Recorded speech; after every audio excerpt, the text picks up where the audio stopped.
Good morning, girls. If you're new, welcome to Wisdom Wednesday. My name is Bernadine, and we are currently reading through Proverbs together.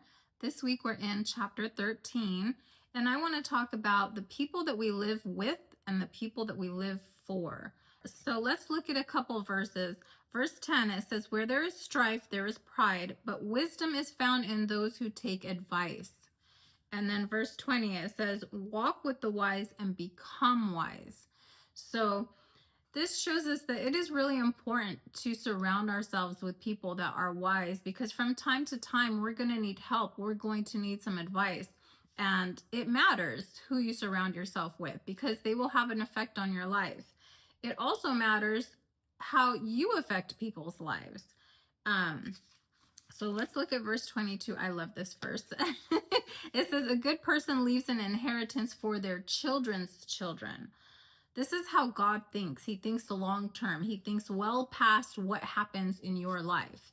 And we need to understand that what we do with our lives will affect the people that come after us. This is not just an inheritance of money, but is the legacy that you leave behind. I think about this a lot, and I want to make sure I leave a legacy of love, of wisdom, we are a family that honors God.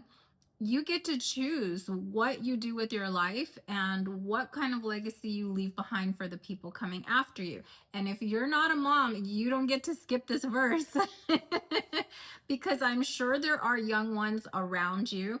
Maybe you're an auntie, maybe you're a friend to someone that has children, and your presence in their lives is going to have an effect on them. So this is really something to think about. What kind of legacy do we want to leave behind for the people coming after us? All right, ladies, I'll see you next week. Bye.